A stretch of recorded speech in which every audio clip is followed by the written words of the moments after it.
नमस्कार, आप देख रहे हैं नव भारत समाचार। चलिए रुक करते हैं खबरों की ओर।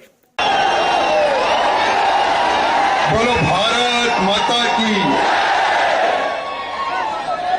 थक गए क्या? थके तो नहीं ना? फिर आवाज कम हो गई। बोलो भारत माता की, भारत माता की, छत्रपति शिवाजी महाराज की, संभाजी राजे की, जीजा माता की, जय श्री राम, जय श्री राम, जय श्री राम। आज आपके इस सोलापुर की पवित्र धरती पर दूसरी बार हिंदू जन आक्रोश मोर्चा जो आपके सबके सहयोग से जो आज सफलता की ओर जो बढ़ रहा है, इस कार्यक्रम को सफल करने के लिए जितने भी मेरे नौजवान छत्रपति शिवाजी महाराज के मामले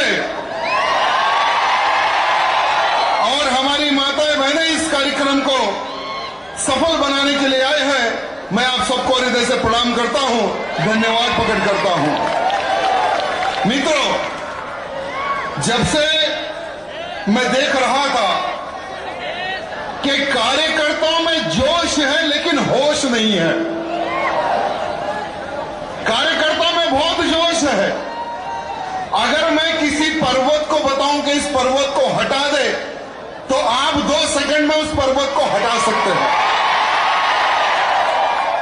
उतनी शक्ति, उतना जोश आप सब में है, लेकिन अब हमें जोश से नहीं, होश और टेक्निकली हमें काम करना है। आज हम सबका एक लक्ष्य होना चाहिए कि हमारे भारत देश को एक अखंड हिंदू राष्ट्र हम कैसे घोषित करें, उस पर हमें विचार विमर्श करने की आज आवश्यकता है।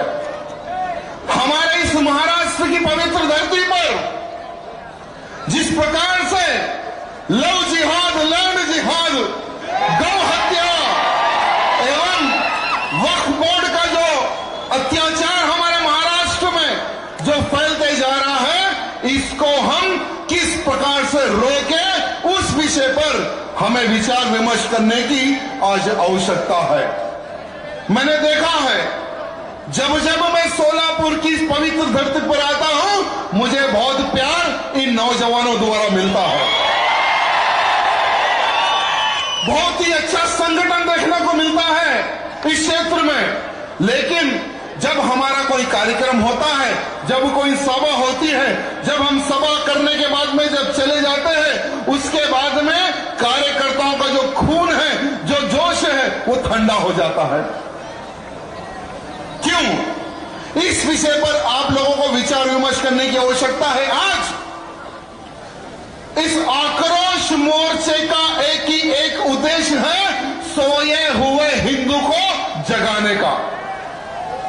हमारा जो हिंदू है वो कुंभकर्ण बनते जा रहा है। कुंभकर्ण पता है कौन था? जो 6 महीने खाता था और 6 महीने सो जाता था, फिर उसको उठाने के लिए बहुत मेहनत करनी पड़ती थी। वैसे ही आज का हमारा हिंदू भाई कुंभकर्ण बढ़ते जा रहा है। मित्रों, हमारे इस सोलापुर के क्षेत्र के हिंदुओं की रक्षा कौन करेगा? क्या हम हैदराबाद से आएंगे? बोलिए आप। या हमारे नीतीश भाई राणा जी, जो मेरे बहुत अच्छे दोस्त हैं, मेरे मित्र हैं, मेरे चुनाव प्रचार के लिए भी वो आए थे, क्या वो आएंगे? आपकी रक्षा आपको खुद ही करना पड़ेगा। लव जिहाद को मुंह तोड़ का जवाब देना आपको ही पड़ेगा।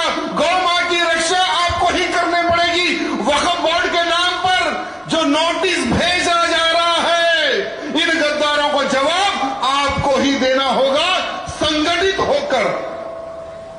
मैंने सुना है कि यहां के कार्यकर्ता जातिवाद में बढ़ते जा रहे हैं। जातिवाद, धर्मवाद में हम लोग बढ़ रहे हैं। इसका नुकसान किसे होगा? किसको होगा नुकसान? मैं लिंगायत हूं, मैं क्षत्रिय हूं, मैं गौड़ हूं, मैं मराठा हूं, ये अगर भावना हम सब में रहेगी तो कभी भी हिंदू राष्ट्र हमारा भारत देश नहीं बनने वाला मेरे भाइयों। बनेगा क्या? अगर कोई भी व्यक्ति अगर आपको पूछे कि तुम किस जाति को हो तो तुम उसको कहना कि मेरी जाति हिंदू जाति है। मैं एक हिंदू हूं। सबसे पहले ये आप उस व्यक्ति को जवाब देना। अगर आप प्रारंभ करेंगे तो आने वाले समय में आपको देखकर हर राज्य का हिंदू कहेगा कि सबसे पहले मैं एक हिंदू हूं, उसके बाद में मैं उस जात का हूं, मैं उस समाज का हूं। ये हमें एक अवेयरनेस लाने की आज आवश्यकता है मेरे भाइयों।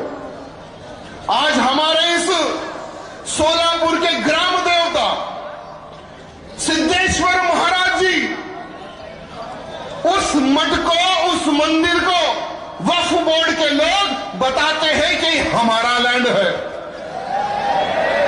क्या इनके बाप का लैंड है? क्या इनके बाप का लैंड है? क्या बताइए। आज अगर हमारा भारत देश अगर इस चीजों पर अगर विचार नहीं करेगा तो आने वाले समय में हमें बहुत बड़ा नुकसान झेलना पड़ेगा। बहुत सारे यहां पर युवा पीढ़ी है, आप सबको पता नहीं है ये वक्फ बोर्ड क्या है। आपको बताया जाए वक्फ बोर्ड क्या है? ये वक्फ बोर्ड एक ऐसा कानून, एक ऐसा एक्ट बनाया गया, अगर कोई भी वक्फ बोर्ड का मेंबर, कोई भी व्यक्ति अगर इस बिल्डिंग को अगर एक नोटिस भेज दे कि ये लैंड, ये बिल्डिंग वक्फ बोर्ड की है, तो ये बिल्डिंग वाला खाली करके चले जाना। भारत की कोई भी ताकत, कोई भी संविधान, कोई भी कोर्ट इस बिल्डिंग को नहीं बचा सकता। भारत देश के पहले प्रधानमंत्री हमारे चिच्चा नेहरू जी ने 1954 में इन जो पाकिस्तान के पहले प्रधानमंत्री थे लियाकत अली खान, दोनों की दोस्ती बहुत अच्छी थी। 1947 में हमारे भारत देश को आजादी मिली, पता है ना? भारत देश को आजादी कब मिली? 1947 में। 1947 में जब भारत देश को आजादी मिली, जब पहले प्रधानमंत्री हमारे चिच्चा नेहरू जी बने, तो हमारे चिच्चा नेहरू जी ने जो भारत के दो टुकड़े कर जो पाकिस्तान भाग गए मुसलमानों की जमीनों की रक्षा के लिए वक्फ बोर्ड का निर्माण किया गया, एक एक्ट बनाया गया। 1995 में उस एक्ट को इंप्लीमेंट किया गया और उस एक्ट में, उस वक्फ बोर्ड में ऐसी कमेटी बनाई गई जो सारे के सारे मुसलमान ही उस कमेटी में रह सकते हैं। उनका कोर्ट अलग, उनका कानून अलग, सब कुछ अलग। चंद वोट बैंक के खातिर, चंद वोटों के खातिर उन्होंने उस एक्ट को इंप्लीमेंट किया। आपको पता है मेरे मित्रों कि पूरे भारत में सबसे बड़ी जमीन मैं आपको बताना चाहूंगा, 18 लाख एकड़ लैंड पूरे भारत में डिफेंस के पास है। 12 लाख एकड़ लैंड रेलवे के पास है।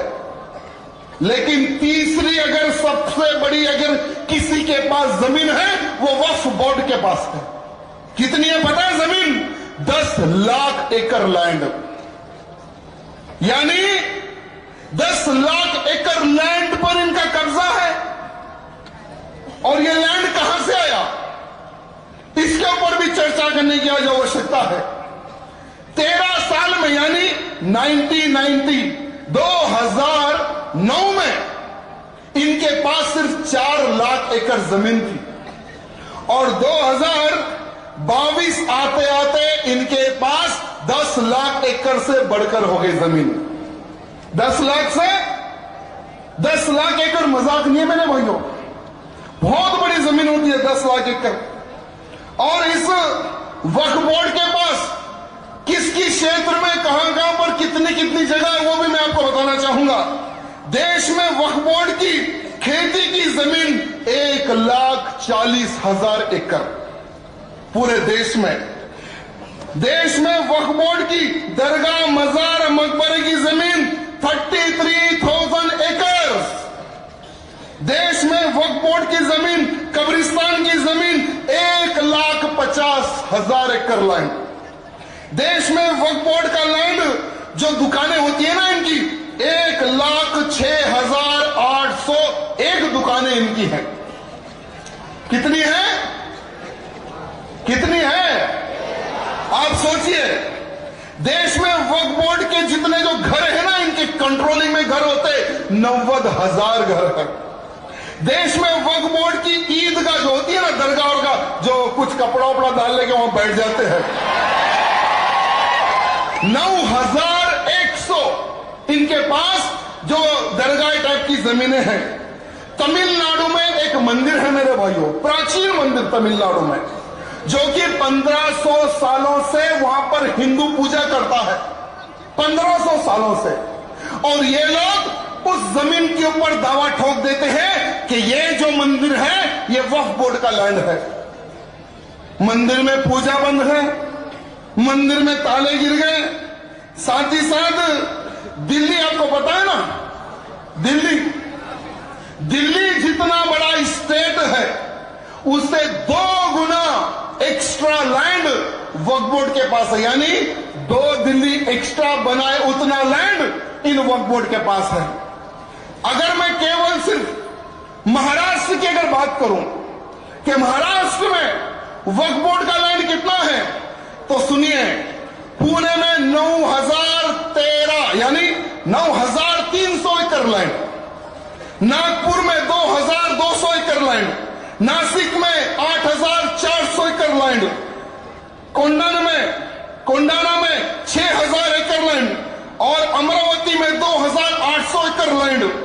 करीब सिर्फ अगर हम महाराष्ट्र की अगर बात करेंगे तो 1,00,000 एकड़ लैंड हमारे महाराष्ट्र में इन लैंड जिहादियों ने कब्जा करके रखा है। मैं हमारे शिंदे जी से निवेदन करना चाहूंगा, शिंदे जी, आज आपको हम जब भी देखते हैं तो बाला साहब ठाकरे जी का रूप आप में दिखता है। मैं आपसे निवेदन करना चाहूंगा कि आप भी केंद्र को एक पत्र लिखें। आपके जितने भी सांसद जो पार्लियामेंट में हैं उनको बोलिए कि एक प्राइवेट बिल आप ठोक दे। जैसे नरपत सिंह जी ने एक प्राइवेट बिल डाला है कि ये जो भारत में जो 10 लाख एकड़ जो लैंड है ये भारत इनके कंट्रोल में ले ले, भारत कंट्रोल में ले ले। तो इसी प्रकार से भारत के जितने भी हिंदूवादी सांसद हैं उनसे मैं निवेदन करना चाहूंगा कि आप लोग भी एक प्राइवेट बिल फेंक दें। और केंद्र के हमारे प्रधानमंत्री मोदी जी हैं केंद्र में,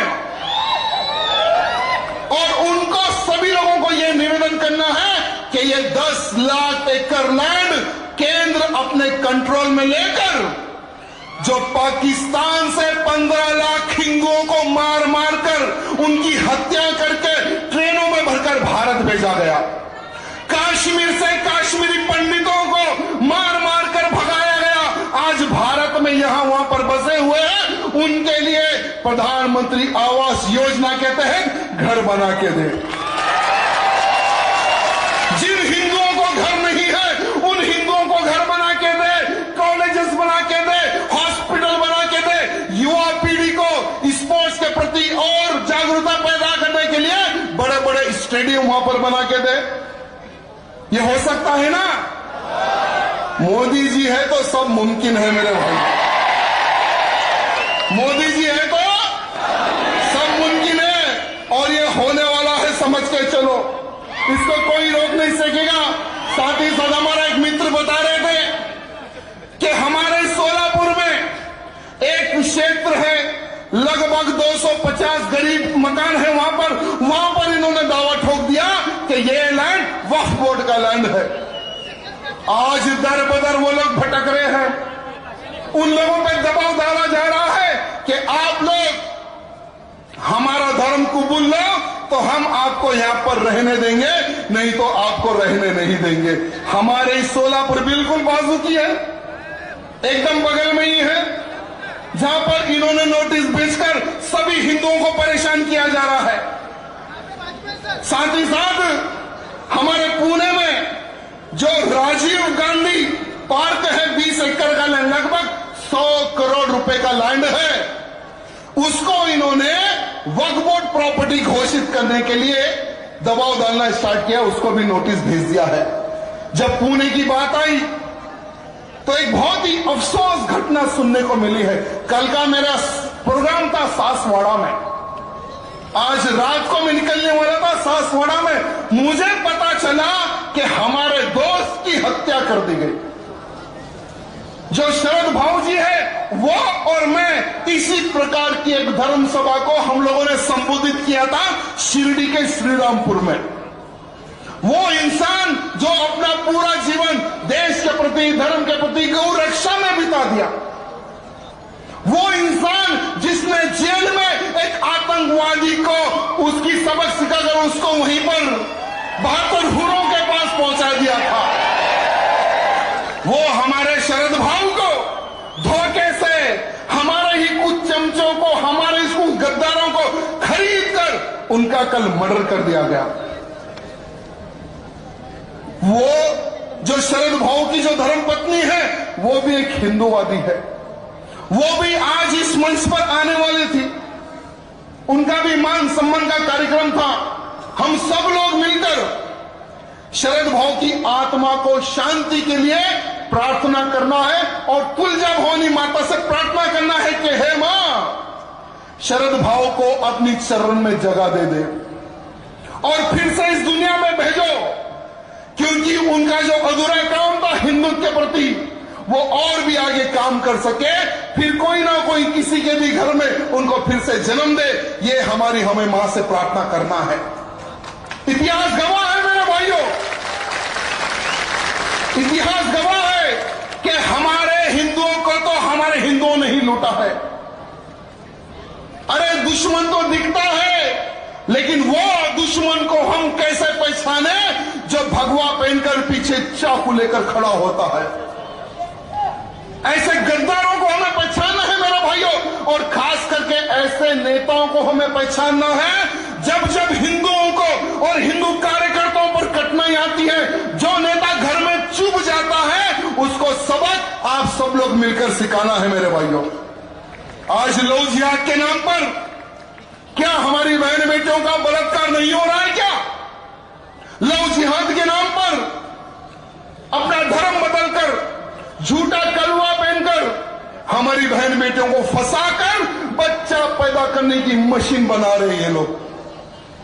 अगर वो लोग मशीन नहीं बनती है हमारी बहन, तो श्रद्धा के जैसे 35-35 टुकड़े ये लोग कर रहे हैं। सिर्फ महाराष्ट्र नहीं मेरे भाइयों, भारत के हर राज्य में, भारत के हर राज्य में लव जिहाद का षड्यंत्र फैलते जा रहा है, हर राज्य में। मेरे मित्रों, मैं आपसे पूछना चाहता हूं, तुम कितने दिन जियोगे? वहां पर छोड़ दो, ध्यान इधर दो। तुम कितने दिन जियोगे मैं पूछना चाहता हूं।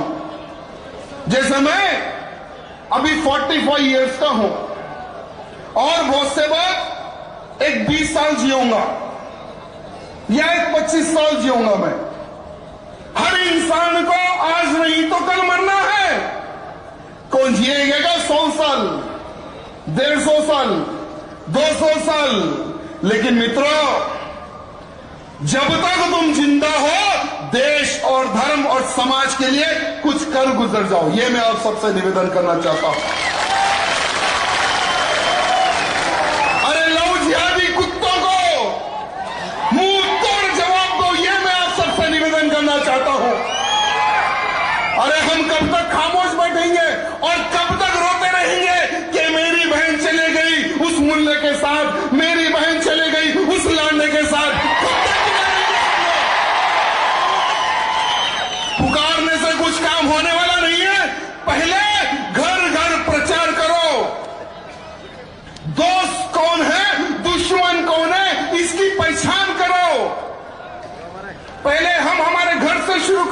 अरे जितने यहाँ पर नौजवान हैं, अरे घर से अपनी बहन को इस सभा में ला लेना था, या अपनी माँ को इस सभा में ला लेना था, या अड़ोस पड़ोस में जो भी हमारी बहन है उसका हाथ पकड़ के इस सभा में लाना था।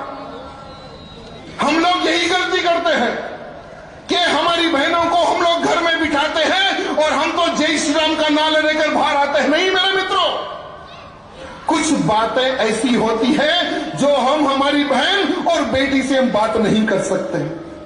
कर सकते हैं मेरी बहन? कुछ बातें होती है ऐसी, लेकिन वो कुछ बातें अगर हम कर सकते हैं तो हमारी धर्मपत्नी के द्वारा कर सकते हैं, या हमारी मां द्वारा कर सकते हैं, या हमारी बड़ी बहन द्वारा कर सकते हैं। वो महिला होकर महिलाओं में अगर प्रचार करेंगे कि ये हमारा दोस्त है और ये हमारा दुश्मन है, अगर इसका हम लोग प्रचार करेंगे तो मैं गारंटी देता हूं एक भी हमारी बहन, सोलापुर की बहन, लव जिहाद का शिकार नहीं बनेगी। एक भी हमारी बहन सोलापुर में लव जिहाद का शिकार नहीं बनेगी, यह मैं चैलेंज करता हूं। अरे हमारे महाराष्ट्र की धरती पर एक शेर हुआ करते थे जो खाली खड़े होकर सिर्फ एक नारा लगाते थे तो लांडों की फट जाती थी। आज उन्हीं की धरती पर लव जिहाद हो रहा है। आज बाला साहब जी की धरती पर गौहत्या हो रही है। आज लैंड जिहाद हो रहा है, धर्मांतरण हो रहा है। मैं हमारे एकनाथ शिंदे भैया जी को यहां निवेदन करने के लिए आया हूं कि भैया जी, अगर इन हिंदुओं का आशीर्वाद अगर आपको चाहिए तो हिंदुत्व की बात आपने परसों की है, मुझे अच्छा लगा मलंगड़ के लिए।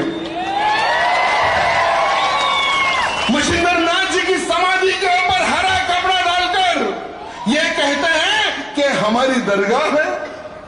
अरे उसी स्थान पर 6 महीने पहले मैंने एक सभा की थी और मैंने कहा था कि चलो आज ही उस पहाड़ पर चढ़ेंगे, हरे को मिटाकर भगवा कर देंगे।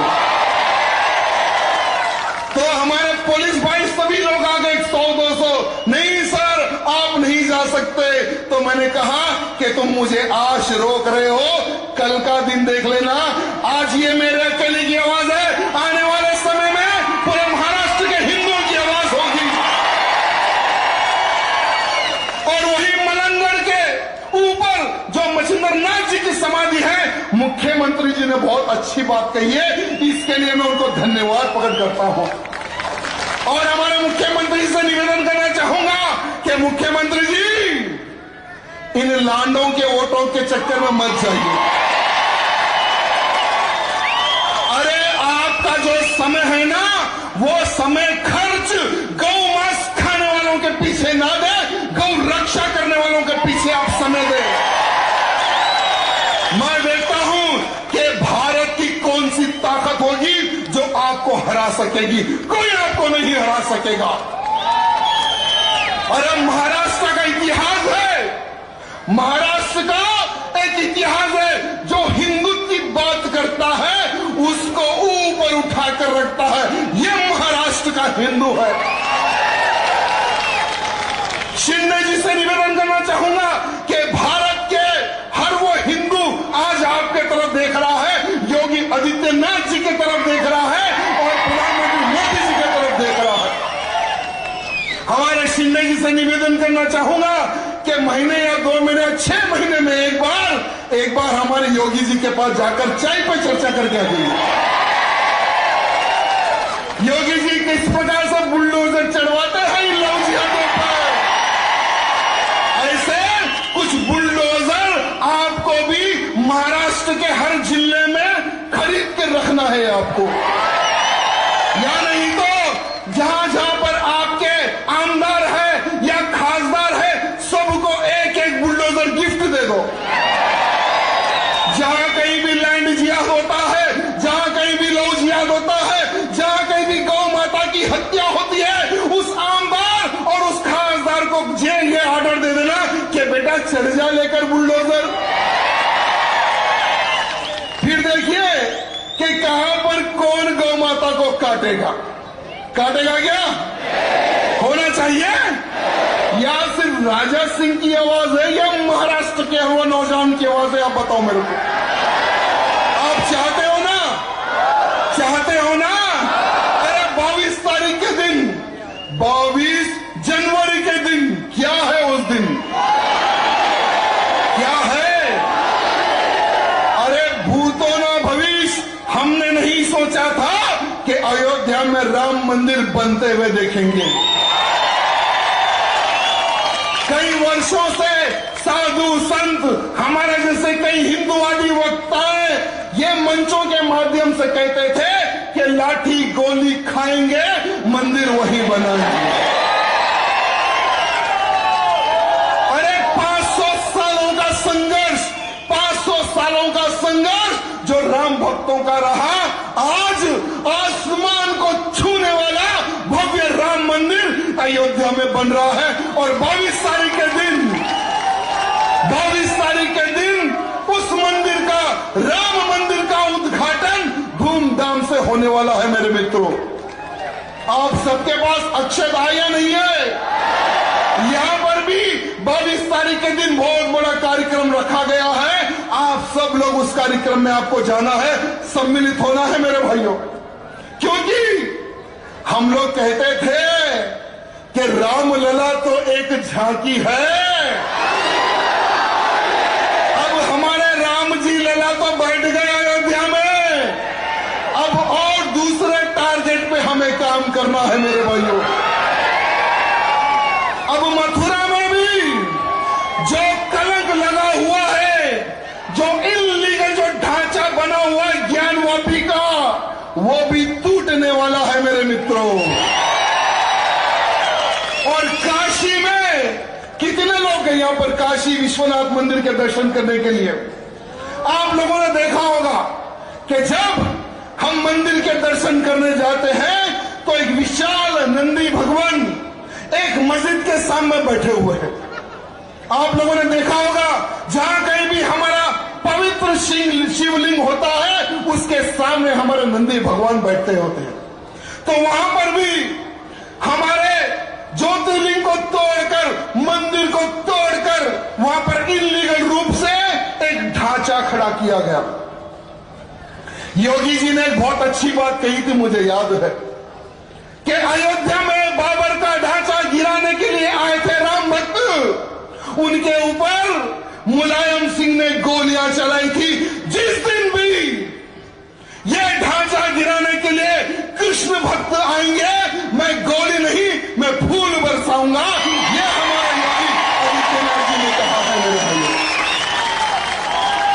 और बहुत ही जल्द वो भी कार्य होगा और हम सब वो कार्य देखेंगे। यानी हम सब के सब लोग बहुत ही भाग्यशाली हैं जो अयोध्या में राम मंदिर देख रहे हैं, काशी में मंदिर बनते हुए देखेंगे, मथुरा में कृष्ण जी का मंदिर बनते देखेंगे। हम बहुत भाग्यशाली हिंदू हैं जो अखंड हिंदू राष्ट्र भी बनते हुए हम सब लोग देखेंगे। और देख लेना कि भगवा में कितनी ताकत होती है।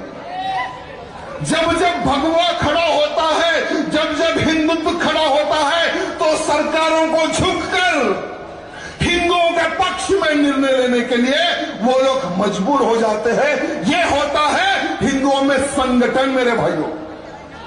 मैं आज सोलापुर में तीसरी बार आया हूं।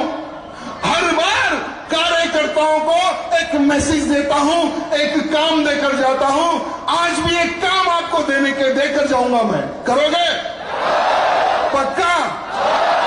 आप साबुन खरीदो, बिस्किट खरीदो, आटा खरीदो या कोई भी चीज खरीदो, खरीदने से पहले उसके पीछे एक बार देख लेना।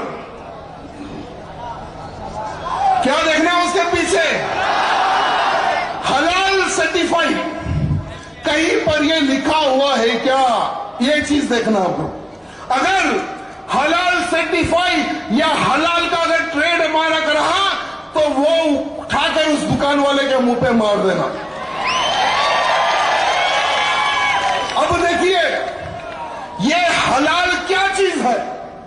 ये हलाल का जो सर्टिफिकेट है, ये कोई भारत की सरकार नहीं या महाराष्ट्र की सरकार नहीं, ये एक इस्लामिक ऑर्गेनाइजेशन, कुछ लोग हैं जो हलाल सर्टिफिकेट का निर्माण करते हैं और कंपनियों को देते हैं। हल्दीराम, हिमालय प्रोडक्ट, पतंजलि प्रोडक्ट, महिलाओं का श्रृंगार, ये कोल्ड ड्रिंक हो, टूथपेस्ट हो, खाने का सामान, मेडिकल सामान, चावल हो, दाल हो, आटा हो, हर चीज पर पहले मांस पर ही हलाल का एक स्तंभ होता था। वो भी इस्लामिक कंट्री में जाने वाला आइटम पर ही ये लोग स्टैम्प मारते थे। लेकिन आज हर हिंदू जो भी प्रोडक्ट खरीद रहा है, उसके पीछे हलाल का ट्रेड लगाकर ये लोग बेच रहे हैं। ये बहुत खतरनाक है मेरे हिंदू भाइयों। अगर इसको हम नहीं रोकेंगे तो आने वाले समय में वो जो पैसे से ये लोग कमाई करेंगे, उसी से हमारी हत्याएं होगी। यूपी में एक कमलेश तिवारी नाम का एक हिंदूवादी नेता था, उसकी गला काट कर हत्या की गई इन लांडों द्वारा, मार दिया गया उसको। यूपी का और एक देशभक्त चंदन गुप्ता, दिल्ली का अंकित तिवारी, इनकी भी हत्याएं हो गई। जो हत्या जिन्होंने किया है, उनको फाइनेंशियली, फिजिकली यही लोग एडवोकेट खड़ा करके उनके बिल के पैसे लोग देते हैं। भारत में लव जिहाद जैसे संगठनों को बाइक का पैसा देते हैं, पेट्रोल का पैसा देते हैं। उनको अच्छे कपड़े खरीदने के लिए यही सर्टिफिकेट से पैसे कमाने वाले लोग देते हैं। मेरे भाइयों, आपको पता है कि ये कौन से नाम पर ये लोग सर्टिफिकेट देते हैं? जमीयत उलेमा हिंद, जमीयत उलेमा महाराष्ट्र, इस पर ध्यान देना मेरे भाइयों।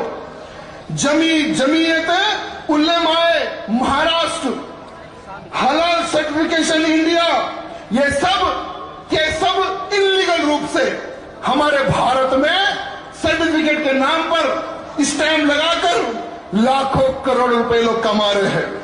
2006 में मालेगांव बम ब्लास्ट, 26/11 में मुंबई रेल ब्लास्ट, 26/11 हो, यानी कईयों ब्लास्ट जो हुए हैं, उनके पीछे भी यही आतंकवादी संगठन फाइनेंशियली और फिजिकली ये लोग पैसे खर्च करते हैं मेरे भाइयों।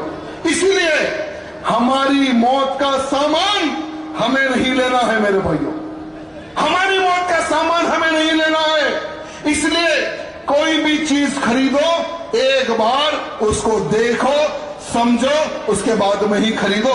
ये मैं आप सबसे निवेदन करना चाहूंगा। साथ में आखिरी बार मैं आपको एक काम देकर जाने वाला हूं। जो भी हिंदू भाई यहां पर आज अकेला आया है, आने वाले समय में जैसे इस आक्रोश मोर्चे के जो भी ऑर्गेनाइजेशन भाई बंधु है, उनसे निवेदन करना चाहूंगा कि फिर 6 महीने के बाद एक सभा का आयोजन आप सबको करना है और उस सभा में लगभग मैं 5 घंटे मंच पर रहूंगा। पहले 5 घंटे में से 4 घंटे रिपोर्ट कार्ड पूछूंगा आप सबसे। आपको जो मैं काम देने वाला हूं, सबसे पहले कि मैंने सोलापुर में इतनी गैया मैयाओं को बचाया है, वो आप मुझे बताना है। मैंने इतने लव जिहादियों के हाथ से मेरी बहन बेटियों की रक्षा की है, वो कार्ड आपको बताना है।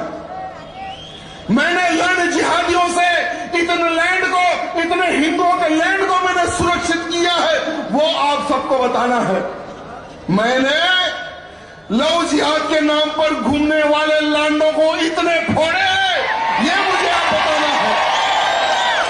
मेरे भाइयों, भले ही हमारे महात्मा गांधी जी ने देश को आजाद कराया था, मैं 2 इंसान का फॉलोअर हूं, एक तो महात्मा जी के डंडे का, दूसरे छत्रपति शिवाजी महाराज की तलवार का। और हमें इस देश को अगर हिंदू राष्ट्र बनाना है, तो हमें छत्रपति सकता है आज।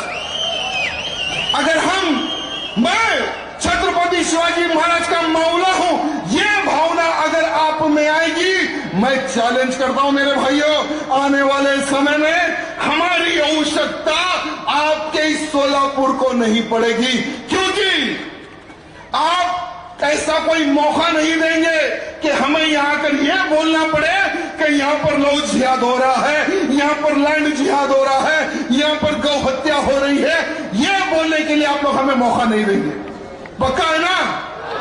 काम दोगे ना? भारत को हिंदू राष्ट्र बनाना है ना? लव जिहादों को काउंटर देना है ना? गौ हत्या को रोकना है ना? तो सभी लोग अपने फोन टॉर्च लाइट खोलो और हमें हमारे महाराष्ट्र के हिंदूवादी जो मुख्यमंत्री